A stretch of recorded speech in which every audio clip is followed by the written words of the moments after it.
Welcome to the RotoWire Prospect Podcast. I'm your host, James Anderson. And on today's episode, I've got my friend Zach Beck joining us from the Dynasty Dugout. And we're going to talk about some guys that are really impressing early in the minor league season.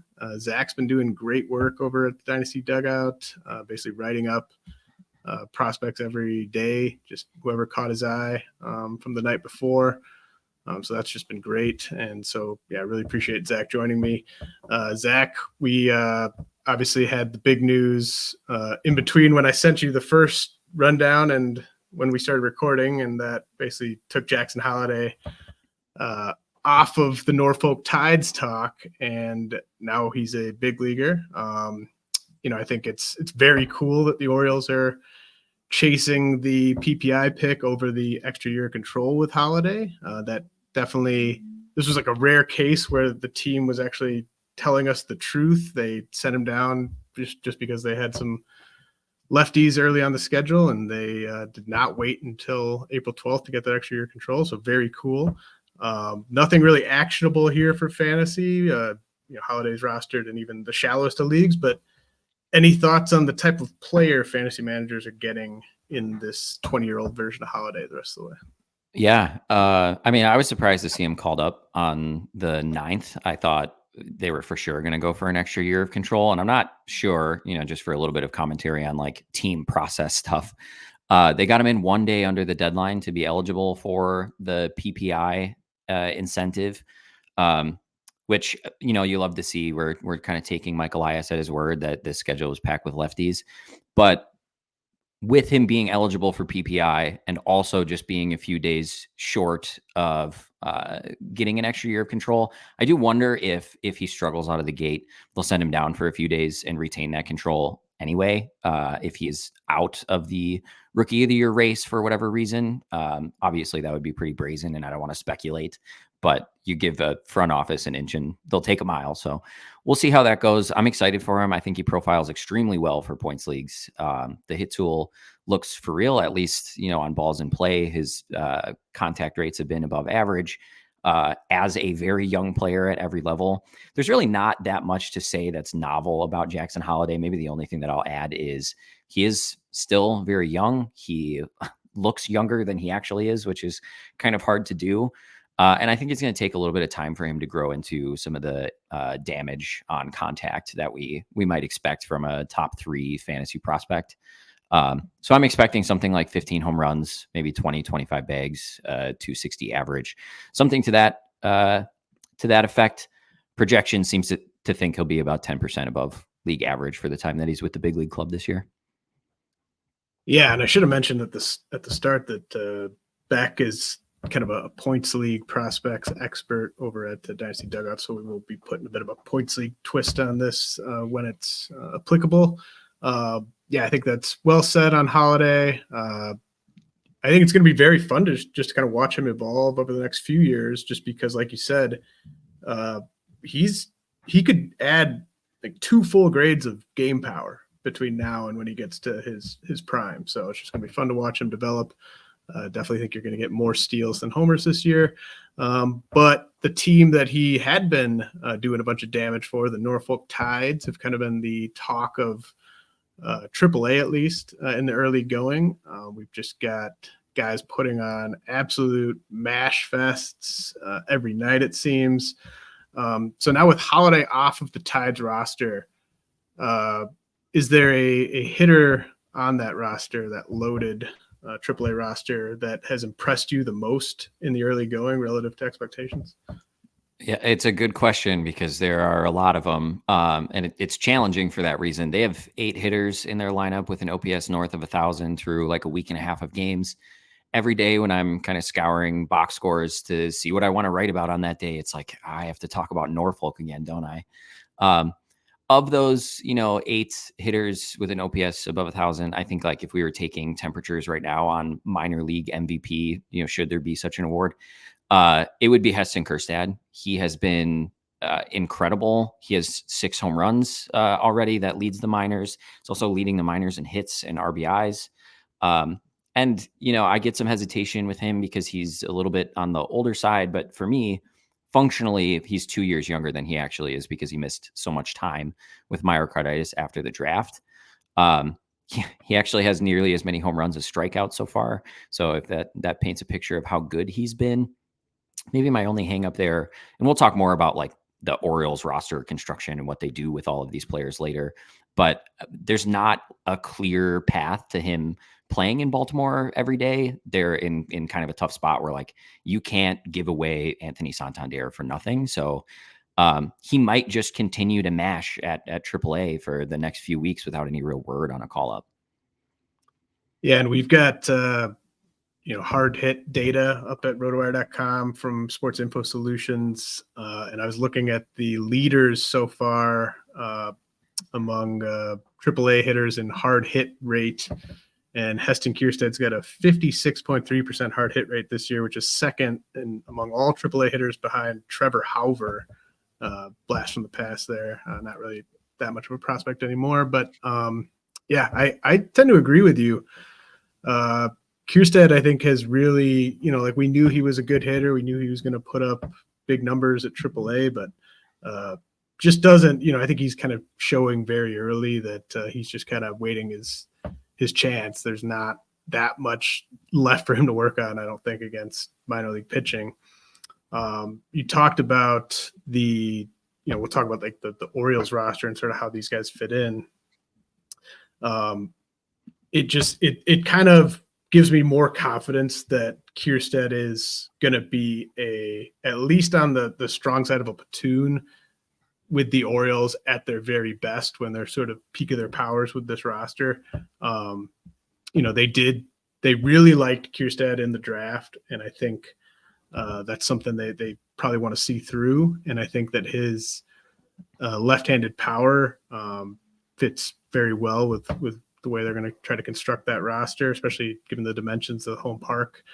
I guess, do you think he's just kind of going to be a DH/OF? Do you think he might be UT only multiple years, or do you think that he'll be able to keep outfield eligibility kind of during his peak seasons? Yeah, I think during his peak, he should be an everyday player. He definitely has platoon splits that are relatively noticeable. He just hits righties so well, but he's not necessarily terrible against lefties. I think he managed something like a 775 OPS against lefties last year, which is playable. But again, they have so many players that you want to cycle them through, in whatever fashion you can. So I think early in his career, he'll be a corner outfield DH. And then, as he peaks, which is actually, maybe not so long from now. Yeah. I mean, this could be a peak year right? Like he's basically been the best player at AAA and he's 25. So this is in his prime in theory. So in theory, I mean, 26, 27, 28, I think over the next few years, as the roster picture in Baltimore becomes a little bit more clear, I would expect him to retain eligibility as an outfielder, but the DH really helps cycle guys through and get his bat in the lineup, especially against righties. So Kobe Mayo, Connor Norby, Kyle Stowers, kind of the three guys we haven't touched on. Where do you sort of see those guys fitting in? Is Mayo the first baseman? Is he the third baseman? Do you see them maybe dealing Connor Norby or Kyle Stowers? Where do you kind of fall on how quickly we might see those three guys? I would expect that Mayo is actually the first one up. I do think that it'll take some shuffling to make that happen. Again, Baltimore can't let guys like Ryan O'Hearn and Ryan Mountcastle go for free. So there's probably going to need to be a trade or an injury for anybody to debut. But I think Mayo is one of the best 13 position prospects in their entire system. Or I shouldn't say prospects, players in their system.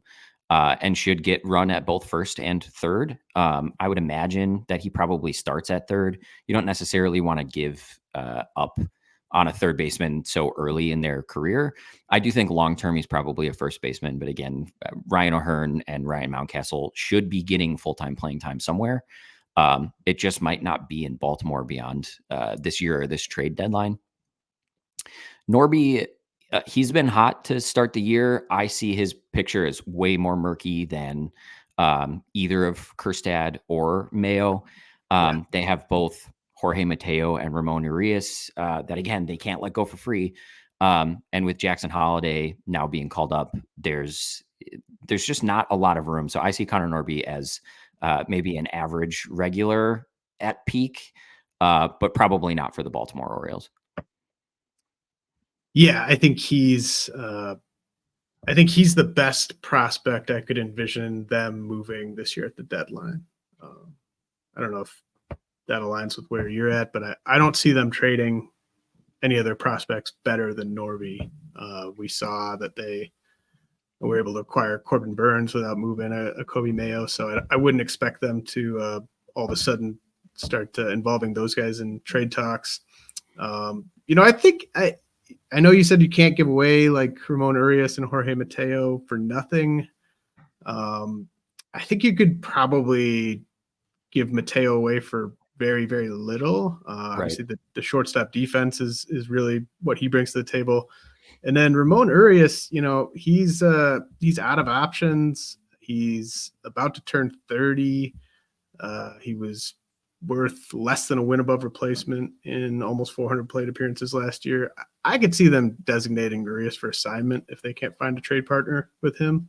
Maybe that's a way that they clear things up there, but that doesn't necessarily, like, even if they got rid of Urias, the fact that Holliday's up now, that still wouldn't clear a spot for Mayo. Yeah, for sure. I think Urias and Tony Kemp were the two most obvious candidates to just be let go. And Kyle Stowers, obviously not prospect eligible anymore, but for me, I liked him back when he was prospect eligible a decent amount. Obviously, he had an opportunity to break through, didn't take advantage of it. Now he's seemingly kind of been passed by the Kierstads and certainly like Colton Cowser and guys like that. But do you view Stowers as still sort of a legitimate like prospect caliber talent, or do you view him as a guy that's just been hanging around AAA and is now kind of a quad A guy who's taking advantage of that? Yeah, I mean, I think his quad A status has a lot to do with the system he's in. I do see him as a promising hitter. It's just probably not in Baltimore. He's hitting the ball hard and seeing results. And the Orioles aren't scuffling per se. They're behind the Yankees and Red Sox in the standings right now. That's a race that I'll be watching very closely because I think that will dictate how the Orioles kind of manage their way through the roster construction as the year goes on. I could see them be early participants in the trade market, especially with Miami kind of dangling both Jesus Luzardo and Luis Ariz. Obviously, their interest would be more in Luzardo. And Stowers, I think he's probably a candidate to be moved just like Norby is.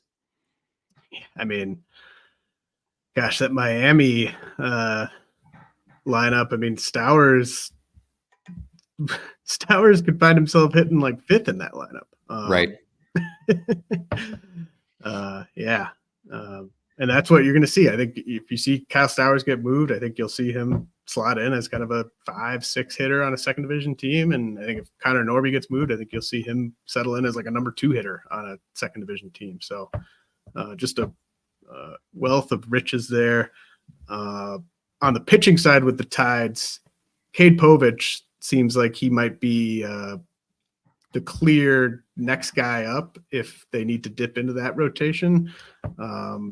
Now it would need to line up. Like if they suffer an injury and it's not Povich's turn, it might not be him. But do you agree that Povich has kind of separated himself from Chase McDermott, Justin Armbruster in the early going? Yeah, I think he has separated himself definitely from Armbruster, maybe a little bit from Chase McDermott. They've both thrown just a touch under 60 innings at AAA, so there's not really like a seasoning advantage there or a clear this guy's been at AAA and we know what we've got. But Povich has strung together a pair of really nice outings, and he has the benefit of being a lefty, which I think shouldn't be overlooked. The Orioles only have one lefty in their rotation, and that's Cole Irvin. I don't necessarily see him being a blocker to him getting major league time. And I'm sure they'd love to be able to alternate left, right, in any given series, have 2 lefties in that rotation. So if I were betting on it today, I would say it's probably Povich first. I wouldn't necessarily be surprised to see it be McDermott either, depending on how starts line up. Yeah. And it is early. I should have mentioned, like, at the top of the show, like, we're going to be talking about a lot of players who are off to good starts. But we are talking about extremely small samples here. So, Yes. I definitely don't want people to, hear us like saying, well, man, this guy's been really good. Like, I got to run out and grab this guy. Like, just, you might want to run out and grab him, but just remember that, they one more week from now, like, is going to be more than half of what these guys have played so far. Like, so we're in such small samples. Povich has been better than McDermott, but McDermott could be better than Povich the next two times. So tiny samples here. So I wanted to talk to you about a couple guys who are no longer prospect eligible, but who I think are, two of the more obvious kind of post-hype guys out there at AAA. Got Luis Matos for the Giants. Obviously, he's just one call away. I think we'll see him in the majors plenty this year. Miguel Vargas. The Dodgers really didn't give Miguel Vargas that much of a shot to make the team this year, but he's been mashing at AAA. Do you have a preference out of Matos and Vargas for this season and maybe even for long term? Yeah, I think this season, I think the answer is pretty clearly Matos at this point. He looks like a different player. He put on a lot of really good, healthy weight and is noticeably bigger. He's hitting the ball really hard. The surface results aren't necessarily coming. He has 2 home runs in a handful of games, but he's also got a 150 BABIP, so they're just not falling in. And again, it's only been a handful of games, so don't worry too much about the surface results here. The Giants are just way more ripe with opportunity. I was looking last night in prep for this, and Michael Conforto has 7 IL stints since the start of 2020, 5 of which have been a hamstring. And I think that, a tweak here or there might just mean Matos is up and up to stay. So I would bet on him for more volume in 2024. On the Vargas front, I think the question really becomes, like, who's coming off of that roster to give regular playing time to him. He's been playing a lot of left field and DHing. There's not necessarily room for him in that outfield or in that lineup whatsoever. So I think if he were to play more than Matos this year, it would be by way of trade. I wouldn't be surprised at all if the Dodgers were dangling him at some point this year for a steadier shortstop option. As a Brewers fan, I wouldn't mind that being Willy Adames in a trade package. But they also really don't have to.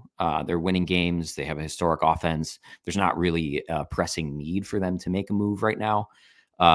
So for 2024, I think it's Matos. Long term, I don't know that I have a strong lean. I was really into Vargas kind of before he debuted and had that wrist injury. I thought he was a great points league play. It also takes guys some time to break in and be comfortable as big league regulars. So I like them both. I think if you're able to get either of them cheap in a dynasty, that would be a move I'd be really keen to make. But it's not necessarily a play for 2024, at least in Vargas's case.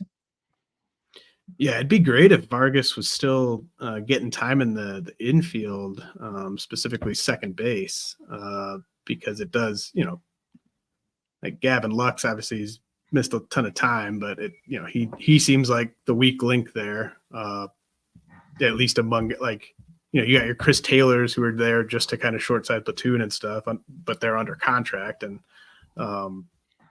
Gavin Lux, I don't think he needs to play that much more for this team, but they know that probably, and Vargas still isn't playing second base. So, I would tend to agree that Vargas as sort of the big piece in a trade this year makes some sense. I've been thinking about the Willy Adames to the Dodgers match for months now, but I think, like, it's kind of at a who needs to make the deal more, and there's sort of a who has the leverage, right? Like, I think you're right. Like, the Dodgers can just say, well, look, like, we'd love to have Adames, but we don't need him. And then the Brewers are looking at, like, well, who else can give us what the Dodgers are offering? So I'm sure there have been discussions, and but the Dodgers also might not want to, like they might be setting their sights so high in terms of who they want to make the long-term shortstop there that they wouldn't maybe necessarily be interested in giving Adames an extension, which will impact how much they're willing to include in a trade. Vargas to the Brewers. Like, I don't know if that necessarily solves our problems a ton, because he then is going to a cheap team that's trying to win with defense. And where does he kind of fit into that mix? They've already got a bunch of outfielders. So yeah, definitely would like to see Vargas get traded. Matos, yeah, I think the main thing with him is just the home runs. Like, it doesn't matter that he's not hitting for a high average.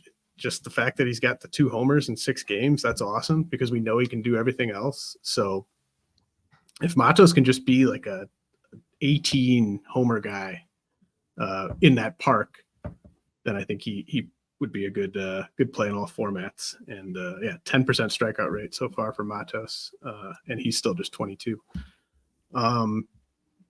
Okay, how about a couple prospects at AAA? Jordan Beck, who just kind of continues to impress. Joey Loperfido is near the top of the AAA leaderboard in hard hit rate and homers for the Astros. Are you impressed by what Beck and Loperfido are doing? You can answer those separately. Or are you, I guess more in the case of Loperfido, do the amount of strikeouts just kind of cancel out the production for you so far? Yeah, I think for both of them, like I'm simultaneously impressed and concerned. It is impressive that they're performing this well with strikeout rates that high. Beck at 31%, to start the year. Loperfido at 39. It's not necessarily a new story for Jordan Beck. We know he can hit for power. He's also had swing decision and whiff problems going back to his college days. So this isn't necessarily something that came out of the blue once he got to advanced levels. It really cropped up after his promotion to Hartford last year. So there's a lot of power upside, but the hit tool needs to hold up for him to be able to get to all of it. I had him in my preseason top 100. I write a 100 every offseason.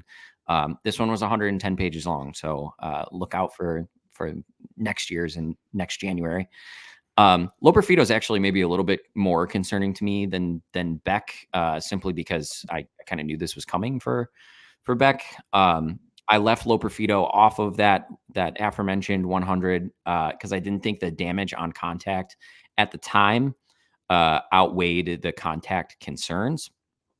But this year he's come out, he's hitting for a ton of over the fence impact with way better exit velocities. He's got a 93 mile an hour average exit velocity and 107 mile an hour 90th. Those are both excellent figures. But again, it's early. He's making less than a 70% overall contact rate, is pretty much what we saw last year too. So to me, it seems like he's hitting the ball harder with kind of the same amount of contact. I worry about how that translates at the big league level. Yeah, I don't think Loperfido is ready for prime time, but it's just something to keep an eye on. Like, if he can improve on the contact, we know the power's there. There's some speed there, and I think that the team likes Loperfido. I think they'd like for him to kind of pan out as a piece for them, but just doesn't seem like the hit tool is there for him yet. And Jordan Beck, he got the K rate, it's down to 27.5% now. Walk rate at like 18%. I think there might be something here with him, like in terms of just 2024 value.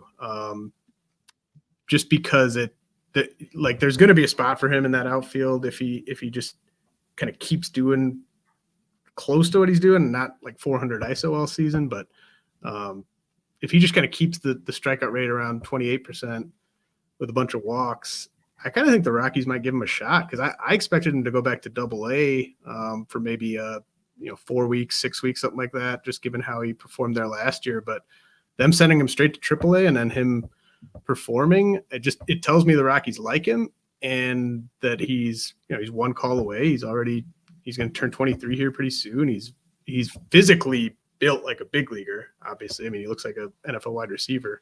Can you see the Rockies giving Beck a shot, like say June, July, if he kind of keeps this up?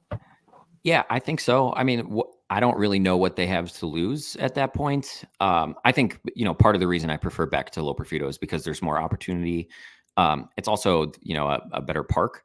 Um, for him to play in and potentially have kind of that Coors BABIP boost. And so if I were picking one for 2024, I think there's more for Loperfido to work on than there is for Beck, at least in terms of consistent contact. I can really see Beck settling into something like 27 or 28 and being able to get away with that on a team like the Rockies. All right, so we got small samples obviously apply here, but I'm really interested in what Max Muncy is doing for the A's.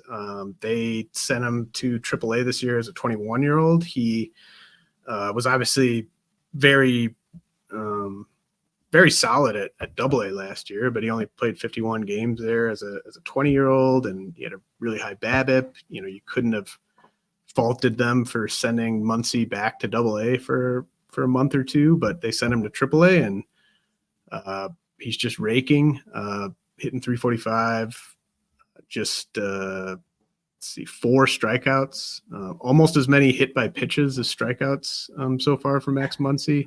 And he's played all his games at shortstop.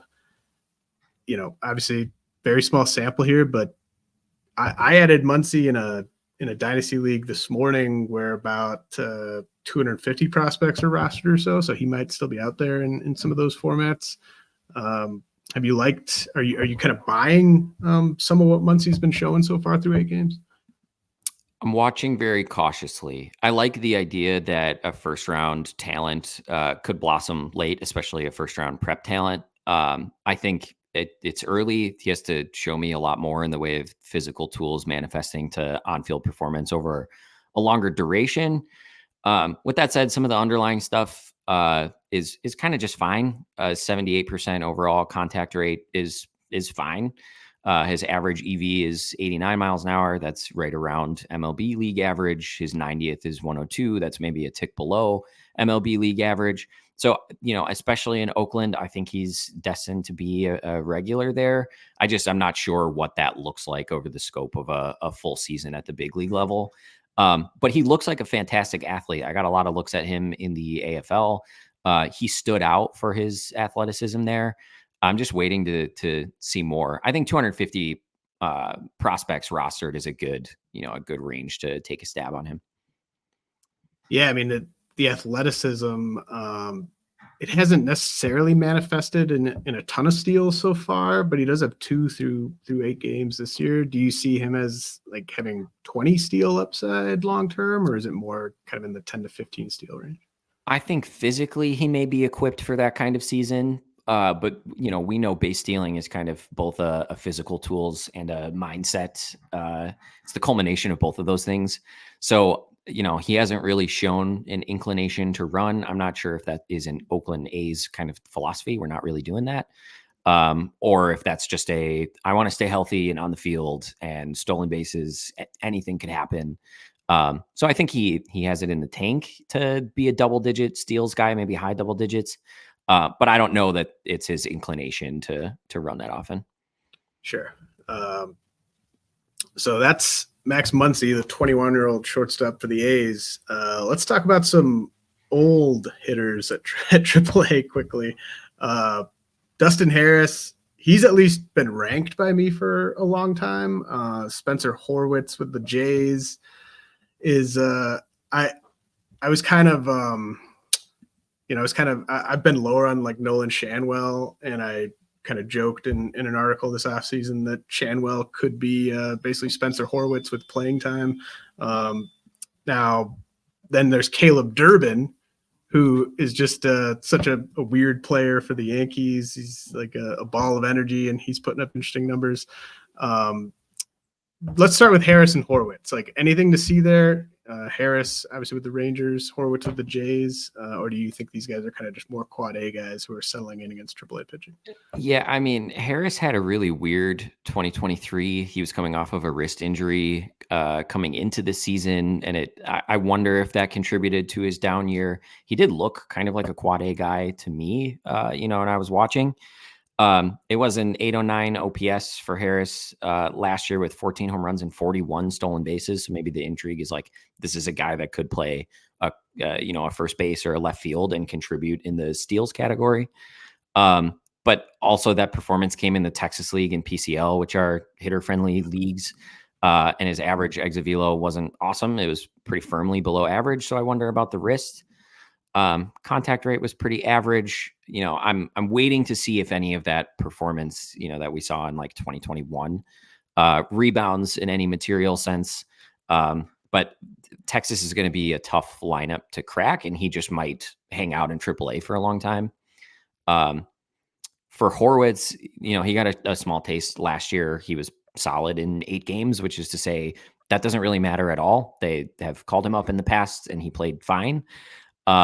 He might surprise some people with his, how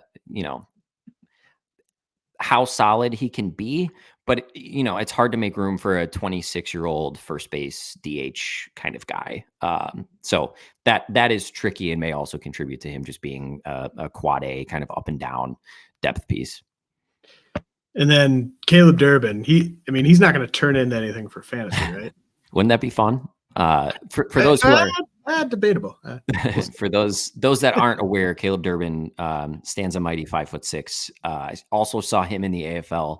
I don't know that there was another player out there that he's not going to get out hustled, is how I'll put it.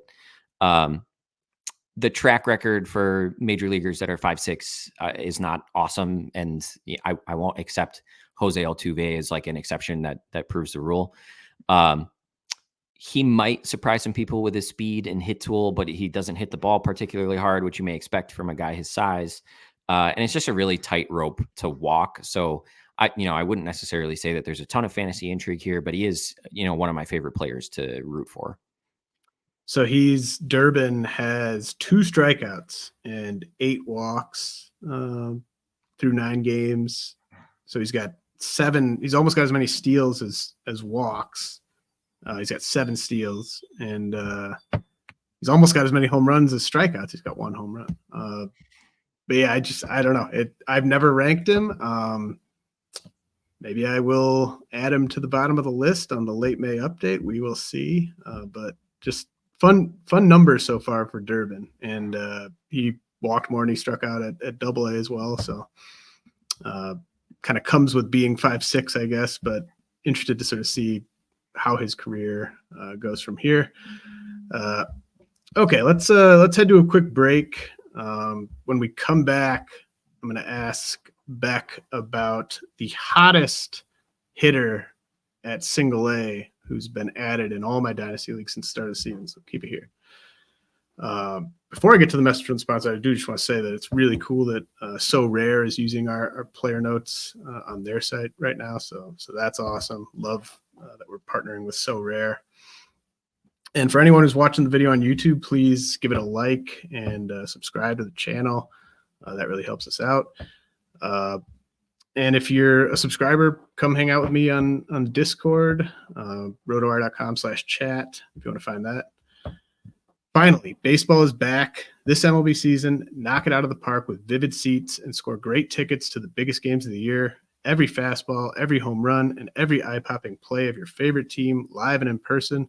Plus, with Vivid Seats rewards, you earn rewards with every single purchase. Just buy 10 tickets, then cash in your credit toward your free 11th ticket. Talk about an easy win. And here's a pro reward tip. When buying tickets for your whole group, split the bill and make progress toward your free 11th ticket even faster. From behind the dugout to the upper deck, Vivid Seats has great tickets for all the 2024 games that matter to you.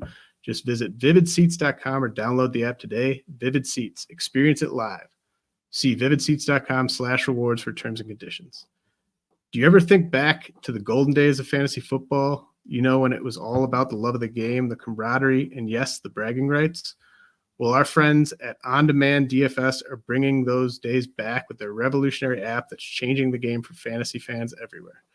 Gone are the days of confusing entry fees, playing against unknown masses, or juggling multiple apps to trash talk with your league mates. Demand DFS is here to streamline your fantasy football experience, making it more about strategy, fun, and most importantly, the community. With Demand DFS, you can create a contest in seconds, invite your friends, and you're off to the races. No entry fees, no gimmicks, just pure fantasy football bliss. And here's the kicker.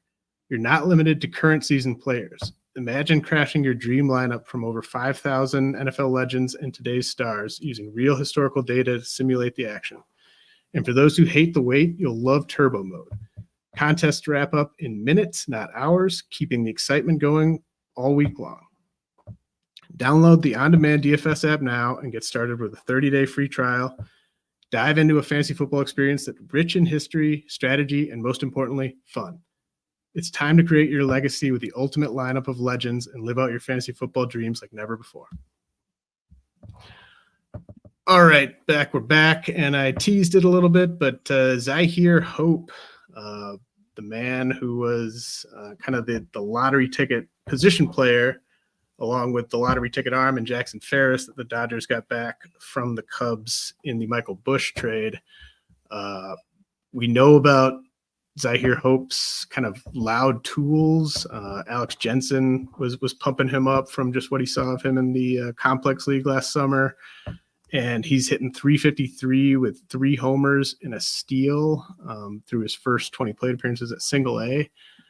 So what do you think about Hope? And where do you think he should be valued right now as a fantasy prospect?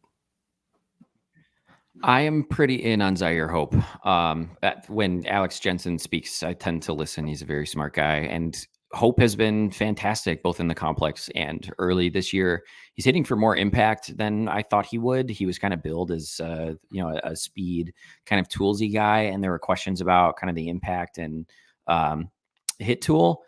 Those questions have been, pretty loudly silenced, if that's possible, through just a handful of games.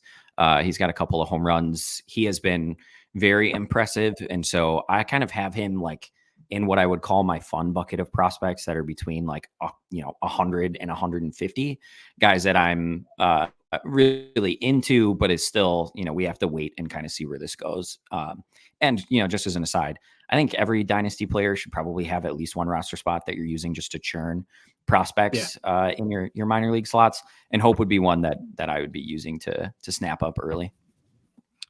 Yeah, absolutely. He's gone, like I said, in all my dynasty leagues. I've got him in a couple of them. But I'm excited to kind of see where this goes. The fact I kind of aggressively ranked him before the season, just as kind of a tip of the cap to the Dodgers, because clearly they're all about upside, right? When they're in the draft, you see the way they draft. In these trades, like the Dodgers aren't trying to add some bench bat, like they're not trying to add depth, like a depth reliever. They're trying to get impact guys. And so when they go after Zyhir Hope and Jackson Ferris, both those guys have very high ceilings. And so the fact that he's performing, the fact that we know he has these tools, he's just 19 years old, it's kind of a sky's the limit type of thing. So I think that's right. I think just after 4 games, I think the 100 to 150 range is about right, and we'll just keep monitoring the situation. I think he could push up into that top 100 by the time Memorial Day gets here, but we could see him strike out 8 times in his next 3 games too. So something to track with Zyhir Hope of the Dodgers. How about now this guy started off certainly ranked higher than Hope by everyone. I know you're a big Luis Baez fan of the Astros. They could have easily just sent him back to Single A, I think, for a month or 2. But they obviously really like Baez. They gave him the assignment to High A after 41 games at Single A. And he's got 2 homers in 4 games, hitting 353, obviously a really high BABIP. But, what do you like about Baez? I mean, obviously there's a ton of power there. And then how are you kind of valuing him right now? And has this hot start pushed him up even further for you? Yeah, I think one of my philosophies to prospecting is when I watch a guy, I kind of want them to make me say, whoa. And that is how I feel when I watch Luis Baez. He's physically impressive. The Astros are pushing him aggressively. Asheville is a really nice place to hit. And so I think he's going to perform pretty well for being young at the level, and he'll be benefited by that park. So if you roster him right now, congratulations. I'm very happy for you, but also I wouldn't move him based off of this hot start, I think that is liable to continue, and he'll be a riser. He's kind of a prototypical Astros hitter with a lift and launch pull side approach. Really like the idea of that happening with the Crawford boxes one day. The power is the standout here for a kid his age. So I'm very in on him. I think the arrow is firmly up, not just based on, the 6 games or 4 games or whatever he's played so far this year, but also because I think that the outlook is really great for him at Asheville. And I was really impressed with his 2023. In terms of like where I have him, he's another like fun bucket guy, one of my preferred players in that fun bucket. Essentially like 75 to 150 are all basically, the same future outlook. So somewhere, close to 100 is about where I'd put it. Yeah, I think if you were gonna move Luis Baez, you want to wait.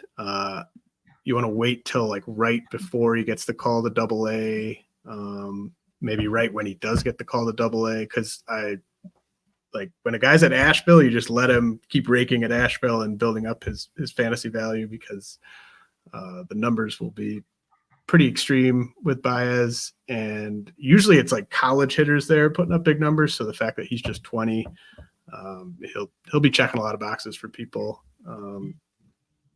So I've obviously been keeping tabs on everything you're putting out with these daily articles. Do you want to highlight any of these kind of hitters that I just kind of grouped a bunch of them together that you mentioned? I don't know if there's enough to say about these guys, because we've touched on all the AAA guys and sort of the most exciting breakout type guys, but samples are small here. But did you want to highlight any of those hitters that I sent you? Yeah, I think I'll just kind of rip off the first 3. Those are James Triantos of the Cubs, Agustin Ramirez of the Yankees, and Aidan Smith of the Mariners. Triantos, I mean, he had a phenomenal AFL. Take the AFL for what it is. It's like 100 plate appearances in the desert where the ball flies well, but he was really good. He was actually, probably one of the better players or performances that I saw consistently out there. I was there for like 11 days, so I caught, 15 games or so. And I came away super impressed. He has defensive versatility, any of the outfield positions, second base, maybe shortstop in a pinch. I really hope the Cubs don't have to do that, but if they do, he could. And the hit tool is really the carrying tool there. I could see him being close to a 300 hitter at the next level. And so for a points league, not striking out and putting a lot of balls in play and having volume all kind of point toward really great full season contribution in the format. Maybe the intrigue is a little bit less because he's not going to be like a gaudy categories guy. But I'm a fan. That's James Triantos of the Cubs. Yeah, I'll just quickly on him. Yeah, I think this could be and I think I went on Welsh's pod, and Triantos was kind of the hitter I wanted to highlight there as like a breakout guy. And we all know about the hit tool, but just keep tabs on how many on his power output in these first couple of months, because I know he went to Driveline, and if he's able to kind of just turn that sort of like 10 homer power into 15 to 20 homer power, that'd be really exciting. So I'm very excited about Triantos at Double-A, but continue. I think the second guy was Agustin Ramirez, and apologies if I'm not pronouncing the first name correctly. Yankees catching prospect. He's at Double-A to open the year. He really thrashed high A, for the majority of the year last year, and then really scuffled when he got to Double-A. So, a hot start at the level feels really good for people that were Agustin Ramirez believers. He's got a couple of home runs. I think he hit home runs in 3 consecutive games. I see him as like a might stick at catcher, but is probably a corner outfielder or a first baseman. There's a ton of juice in the bat. He hits the ball really hard. He's probably, pretty free in a lot of leagues, especially beyond the 200 prospects owned threshold right now.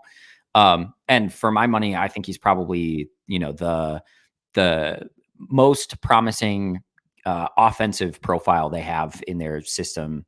Not at the big league level. I might even take him over Austin Wells offensively. But I'm a huge fan of him.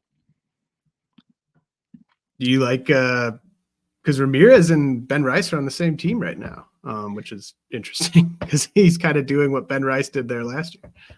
Yeah, I think I like him more than Rice. I think I have preference for Ramirez. I just see the power being a bigger differentiator there. He's also younger. Ben Rice is, old for the level. So I think I'd rather bet on Ramirez taking a step forward as a younger guy at AA, getting his second chance at the level. But I do like Ben Rice a lot. The Dynasty Dugout community is dubbed Ben Rice Uncle Ben, which is a fun nickname for everybody to glob onto. And then Aidan Smith with the Mariners. Yeah, Aidan Smith. He is kind of interesting because I feel like he got a little bit overlooked among all of the really fun preps that went early in the 2023 draft. Even just in the Mariners system, they took a handful of preps before him, Emerson, Farmelo, and Pete. And there was also another Aidan that went before him in the draft. So it was just, he kind of got washed over in that whole process. He was probably the best prep talent, offensive talent in Texas before the draft. That's typically like a very high honor. Texas is a baseball hotbed. But he went a couple rounds later, and in the early going, man, he's hitting the ball really hard. And I think if you are looking for, this might be a potential breakout kind of semi pop-up guy, Aidan Smith is somebody that I'd be getting in on early. He's probably not available in most dynasty leagues, but throw some offers around, see if you can shuffle players. Aidan Smith, he's a great hitter, and he's hitting the ball really hard, and he's coming out of the gate hot. So I'm buying what he's selling so far. Yeah, great call there. Definitely plenty of pedigree, and it does seem like every teenage hitter the Mariners get their hands on ends up becoming a guy one way or another. Okay, so let's move on to some pitchers here. Anything to say about Paul Skenes? I think the one thing I would say about Paul Skenes is that I think the Pirates would probably want him to make his big league debut at home so that they can get that gate money. So I'm kind of eyeing up next weekend's series at home against the Red Sox, and then the week after that they're home for the Brewers for 4 games. So I'm looking at that 7-day stretch. Red Sox, Brewers, all at home for the Pirates. Kind of expecting that's when Skenes gets a call. I don't know if you see it differently.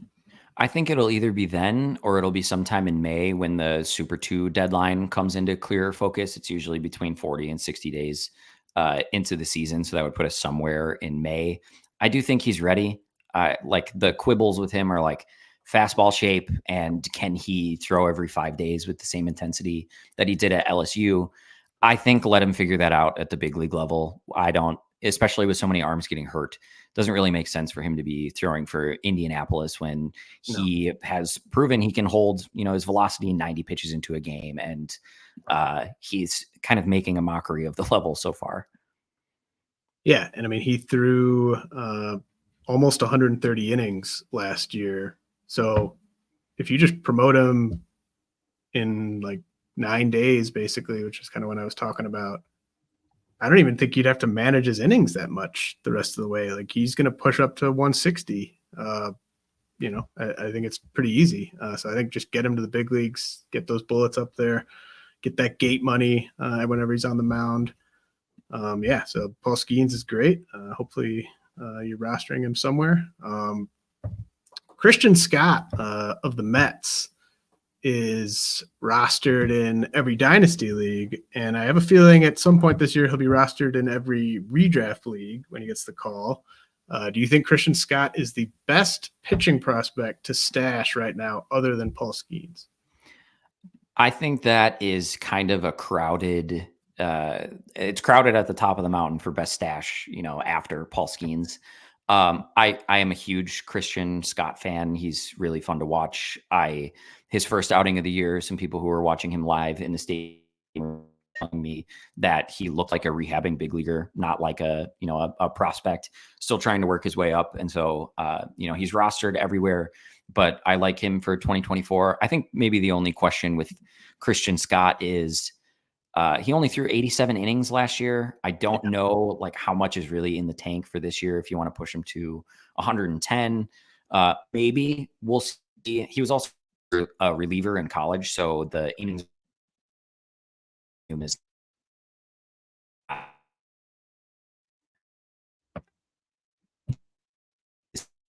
situation where he's coming right out of the draft. Are you there, Beck? Having some technical difficulties there with Beck. But yeah, he brought up a great point with Christian Scott. Guys like that who are relievers, not too far in the distant past. Teams are going to be very careful with managing the increase in workload there. But I think what Beck was talking about from scouts that were at Christian Scott's first game makes sense to me, because he has big league starter level command. That's obviously what put him on the map last year. At high A and double A, he had a walk rate below 5% at both of those levels. So, and his stuff just keeps getting better. So, they're definitely going to manage his workload, but this is another case where, he's probably big league ready now, if not weeks from now. So hopefully the Mets get Scott up into the big league rotation sometime here in the first half. All right. We might have Beck back. You there? Sorry about that. I'm not sure what happened, but I'm back. Nice. Well, yeah, I kind of picked up where you left off talking about Christian Scott. I think it really smart to bring up the fact he was a reliever. I think they will be careful with his innings, as they don't want to, have him suffer an injury as they're pushing up past, 80, 90, 100 innings this year. So yeah, to me, I think Christian Scott is the best arm to stash after Skenes, just because of how good his command is. And I love the team context there too. It's a great home park.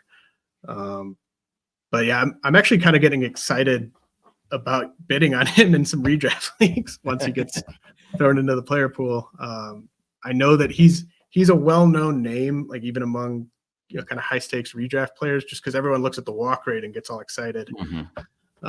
So I don't know. I don't know if it's a buy high moment in Dynasty with Scott or just a hold moment, but I think he's a top 50 prospect. So if you can get him for significantly less than that, I'd go after him. I agree. For what it's worth, the other names that I was kind of throwing out there to compete with Scott when I was kind of staring into blackness and hoping that was still coming through were Drew Thorpe. I think that he's going to throw a considerable amount of innings in Chicago this year. Cade Horton might be worth monitoring. Both Atlanta Braves arms, AJ Smith-Shawver and Hurston Waldrep, I think probably get some run back half of the season. And then I'm kind of always keeping tabs on Ricky Tiedemann and Jackson Jobe, especially for this year. Sure. Yeah. If Jobe and Horton would be the two guys where if I knew that they were coming up before Scott, I would prefer them. But it just seems like Scott's going to beat them. Tiedemann, yeah, I mean, talk about a wild card. Who knows what you can get from him? But so you sounded the alarm on and I went to University of Minnesota, so I was particularly excited about this one. But you sounded the alarm on George Klassen of the Phillies, who actually walked more batters in college than he struck out. But the Phillies still drafted him, which tells you how good the stuff is. What did you see from Klassen in his pro debut?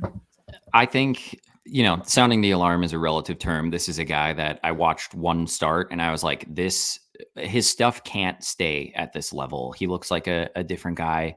The command, he showed a semblance of command in this start. And, he was erratic in college, but when a guy shows me a fastball with some life, that sits 97 over a full 5-inning start, and a pretty good full repertoire. It was mostly 2 pitches, but the stuff just really jumped off the page for me. And I think that that's something unique about pitching prospects is you can watch them and see their stuff and say, this is, worth a speculative ad, if nothing else. Klassen, it's funny. I had kind of forgotten that you went to the U. I live, 20 minutes from the U, and Klassen grew up 15 minutes from my hometown in Wisconsin. So I was, outside of being like, holy cow, he's throwing fuzz and he's striking everybody out. It was, fun to see a guy from near where I'm from, really performing well. So it's a hotbed for pro baseball talent up here in Wisconsin and Minnesota right now. So not surprising at all. Just big time big leaguers popping up all the time around here. Mhm. So is Klassen like, we love the stuff. There's obviously risk with just his track record of throwing strikes. Like I wrote about him in my relief pitching prospect rankings article a couple months ago. It's just like, this guy's got the stuff for the ninth inning, but does he have the command for the ninth inning? Now we'll find out if he has the command to pitch every fifth day.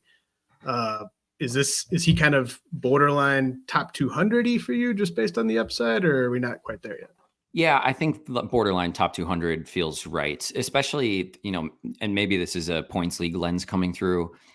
I would recommend adding Klassen if you have a reasonable drop, simply for the idea that I don't think they can keep his stuff at single A, and pop-up pitching prospects are just huge ROI in points formats. If he is, a top 100 arm, towards the back half of this year, you're going to be able to flip him. It's really difficult to say like this guy is a must add and a must, like you have to cling on to him when he has one pro start. There's just, so much that can go wrong between a week ago and when he's throwing bullets with the major league team. So this is I think there's a big return possibility with him. And if he doesn't have the command, then you drop him and you keep that churn spot open.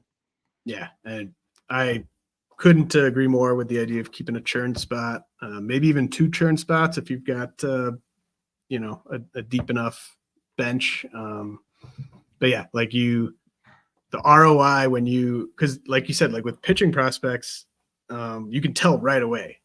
And so you don't need to see like 40, 60 plate appearances from a hitter to say, okay, I want to add this guy. You can just be like, I want to add this guy because I just saw on video that he's awesome. That's why you got to jump quick on those pop-up pitching prospects. You can always drop them if the command disappears, but definitely love that call. What about Jack Leiter? I got a question. I got like a DM. I think it was like an hour maybe after Jack Leiter's first start of the year. Someone was asking if they should drop Emmett Sheehan for Jack Leiter in a dynasty league, and I was just like, absolutely not. But Jack Leiter was pretty good in that first start. Is he good again? Or are you buying it? Is this just more Jack Leiter teasing us and then he's going to have a terrible stretch here? Like where are you at on Leiter? Yeah, I mean, he's been pretty good over the last 8 innings or so. He has 2 outings. It's been 8 1/3. He struck out 15 in that time, which like we all know he has strikeout stuff. The question is really the command. And I don't know that we can glean that from 2, kind of abbreviated outings. So I'm watching carefully. It's similar, I think, to the idea of Max Muncy, where it's like this guy was a first round talent. And when he puts it all together, I would like to be at the front of that line. But I'm certainly not ready to say he's put it all together yet. Yeah. And something to track. That's what's nice about, like, I wait until around Memorial Day for my first big update of the season. And at least then I'll feel like I have enough innings to kind of judge Jack Leiter and see if anything's changed. But we shall see. You wrote about Quinn Priester and Bryce Elder recently, and they're both, pitching very well at AAA. Maybe we see one or both of them in the big leagues pitching in the rotation fairly soon. Both guys, I think, Priester was sort of a more high-end prospect at the peak of his value. I was never that big of a fan of Priester, but certainly he ranked higher than peak Bryce Elder. but Elder has the better team context. He's actually had success as a big league starter before. So if we knew Priester and Elder were both getting the call, which guy would you be more interested in just for the rest of this season? I mean, the cop-out answer is neither. I'm not super enthused. not super enthused by not super enthused by either of them. I mean, they're other than they're both very high ground ball rate pitchers. They're not going to strike a bunch of guys out. They kind of rely a little bit on getting the ball on the ground and letting their defense pick them up.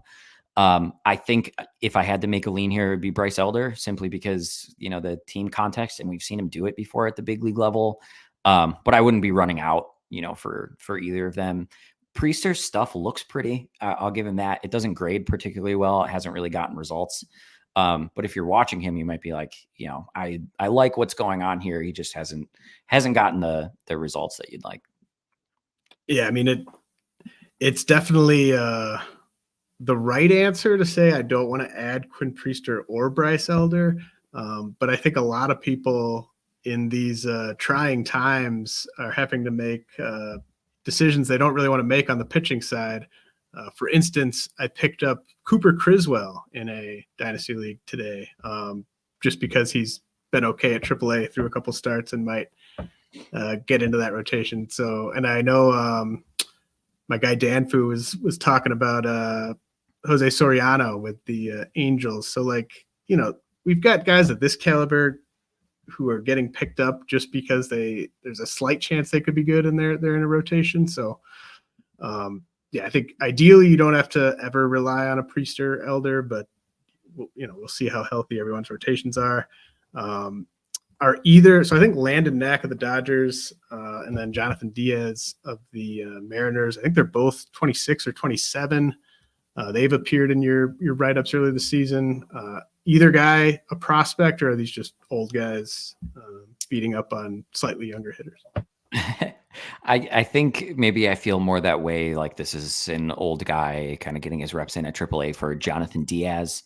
I prefer Knack outright. I think he has, better stuff. Los Angeles may have more cooks in the proverbial kitchen that is their rotation, but I'd rather bet on his stuff than Diaz kind of figuring it out at the big league level consistently. They're both, I think, I would take them as flyers. This is the kind of arm that you go after in the pitching environment right now.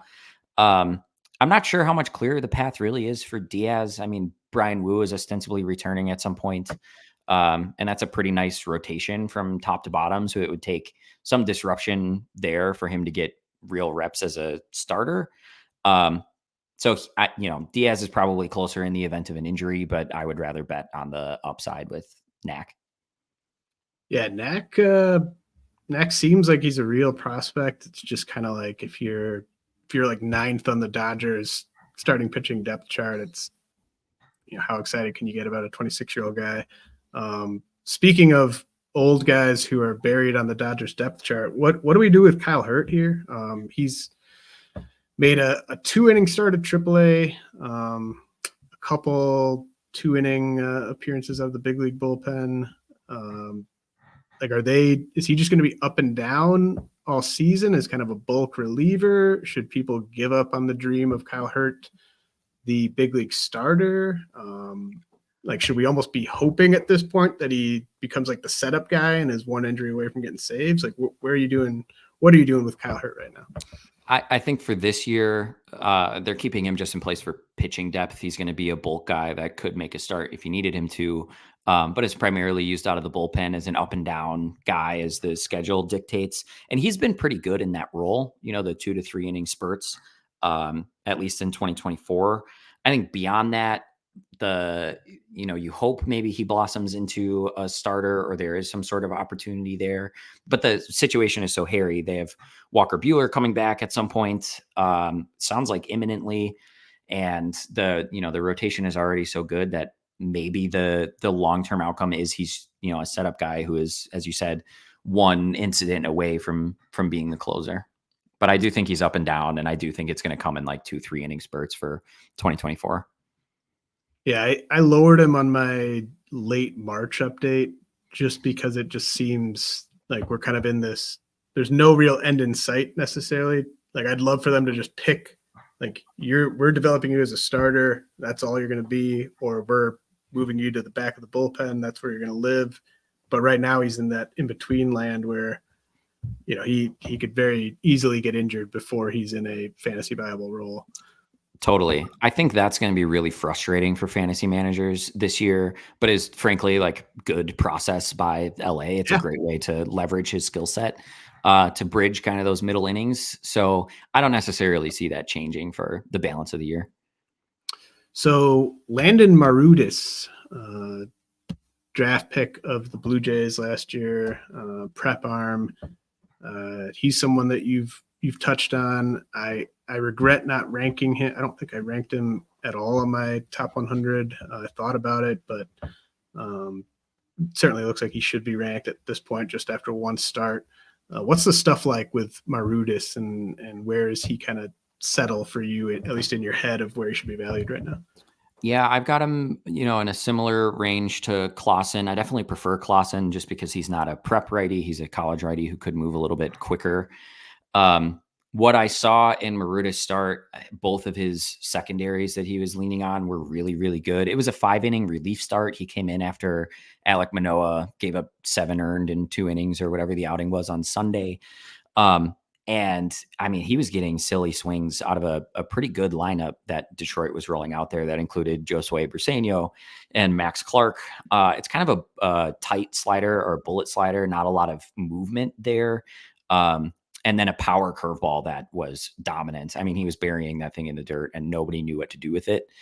So, it's hard for me to stand on 2 feet and say like, you should, really go out and invest in prep right-hander after one start. But I do think, it's a similar story where if you can pick him up and then flip him later before he has the chance to get hurt, before a debut, that's something that I would be interested in doing. So I think in my notes here, I had him like post 250 or 300. Feels like a good range for now. Yeah. And that's kind of the range where I put like a lot of the top prep righties from last year, or at least the guys that I didn't just absolutely love. So yeah, I think that is the right range for now. So you said in one of your write-ups recently that Chase Dollander, obviously pitching prospect in the Rockies org, was a highly touted college starter before the Rockies got their hands on him in last year's draft.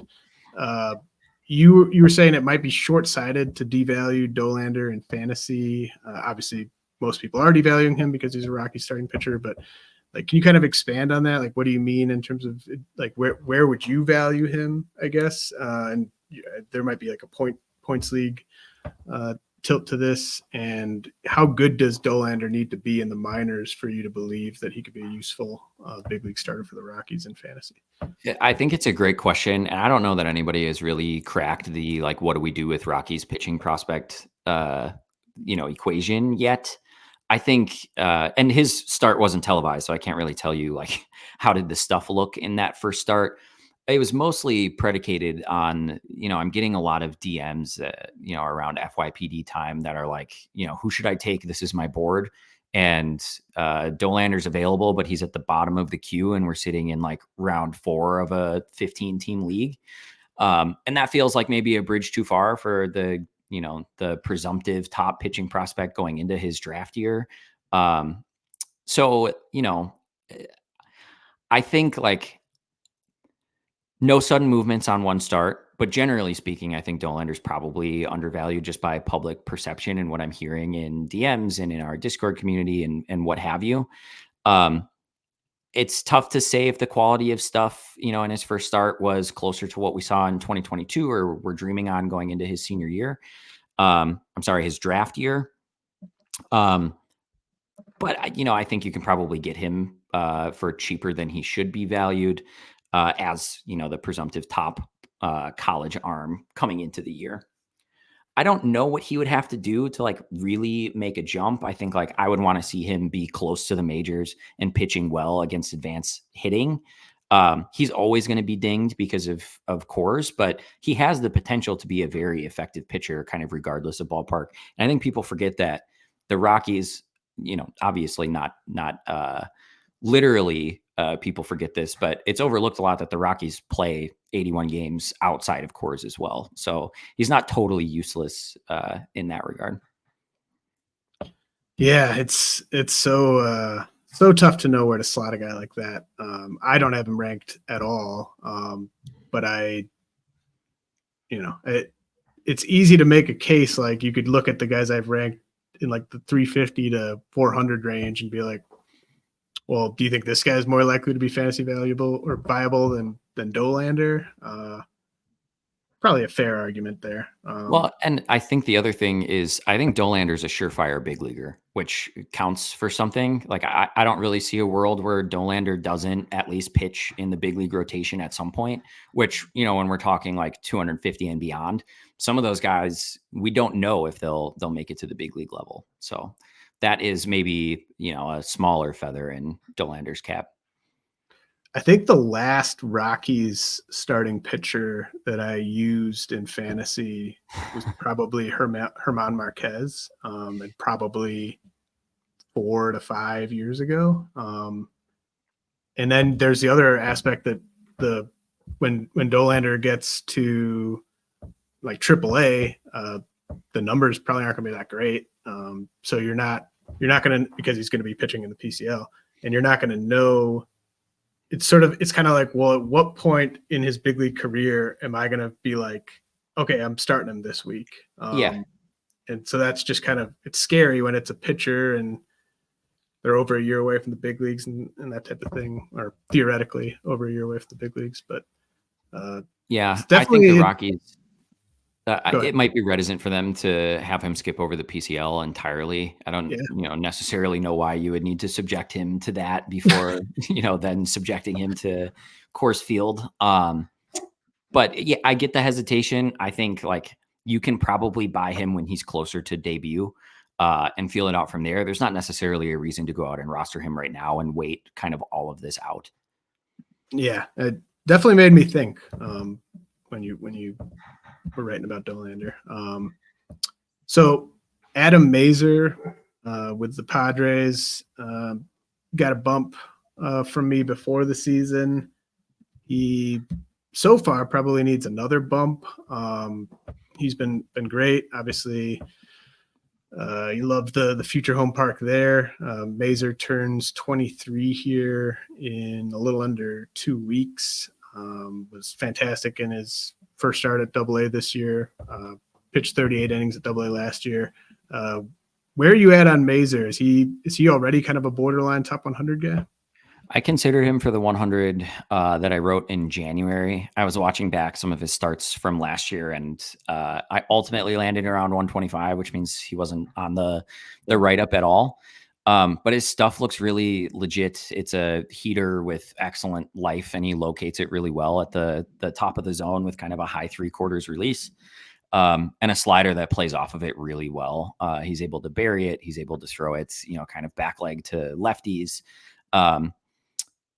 I'm just really impressed with his arsenal, and I think like you can't really discount the idea that AJ Preller would get him up at some point this year, even though his track record at AA isn't very long. I'd like to see him do it a little bit longer before I'm like, this is a must-own guy. But I'm a huge Adam Mazur fan.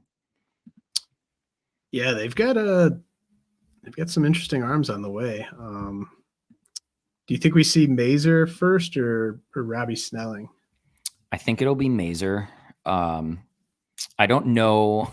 There's not a lot backing that. I just think Mazur's probably the guy. I think him being at AA helps. Snelling in AA too to open there. Yeah. Okay. I think Preller is probably more likely to put the guy who's older on the big league roster. That necessarily age hasn't necessarily stopped him in the past with CJ Abrams and whatnot, but my gut is telling me it's Adam Mazur first. I wouldn't, Jairo Iriarte isn't in their system anymore, but he was a guy too that I think like they had a really fun, kind of pitching stable throughout their system before that deal went down. Yeah. I think you could be right about I thought Snelling was kind of looking like he's on the fast track, but since they're both at the same level, Mazur had the better first start. if he keeps pitching as good or better than Snelling, I think he probably would get the call first. Okay, so you're highlighting players every day who are performing well. But are there any prospects who either in the numbers or on video in the early going you've noticed looking bad enough that you're at least kind of mentally cooling on them a little bit in your rankings? Yeah, I mean, I think it's too early to really drop anybody, especially players who aren't at AAA and only have like 4 games under their belt. And I also don't think, like, as a prospector, your process or your evaluation should change quickly, especially for guys that you were high on coming into the year for whatever reason. So top 100 guys, I'm usually pretty slow to move much. Unless you're seeing something in the early going that like clearly shows skill regression or an injury or something to that effect. So with those kind of caveats out of the way, I did write down Alek Manoah. Like, I don't really know what's going on with him. He's not really worth talking about here, but 7 earned in low A was, that was kind of the last straw for me in a couple of leagues. Luis Angel Acuna, he has 5 hits and 40 plate appearances. That's largely BABIP driven, but I was maybe a little bit cooler on him than everybody else opening the year. So I'm tentatively watching him. 40 plate appearances is almost nothing even for these AAA guys, but I was not the highest man on Luis Angel Acuna coming into it. I'm not really sure like what the path to playing time is for him there. And so he may just kind of fester at the AAA level for a while. Kyle Manzardo is another one that is, I think he's pretty divisive. It seemed like the industry was rather split on him in the offseason. He had a down 2023 with a lot going on in his life, and then the trade. And he's kind of coming out slowly in 2024. He's not banging the door down for MLB playing time. He has 5 hits and 34 plate appearances, 2 extra base hits, a double and a homer. But, I think the profile for a first base only prospect, the offensive profile has to be pretty flawless for me to invest super heavily. And, there are some concerns in my mind there. And then the last guy, I had, kind of been keeping tabs on Carson Whisenhunt as a guy that could contribute at the big league level. If he came out of the gate early, wouldn't be super surprising to me to see him make, a debut in the first half of the year. But he's been hit hard early. He's given up 9 hits in 6 2/3 innings, which, may or may not be indicative of anything, but I want his stuff to play. And he's kind of famously a changeup guy. And so just one I'm monitoring as how much impact will he really have for 2024? Interesting. With Whisenhunt, he gave up 1 hit in the first start and then 8 hits in the second start. He looked great through that one start, and then 2 homers, a walk, and 8 hits against Reno or in Reno. So not the friendliest place to play, and I'm cognizant of that. But in terms of like, we need to get this guy up right now, I don't really think that helped his case. No.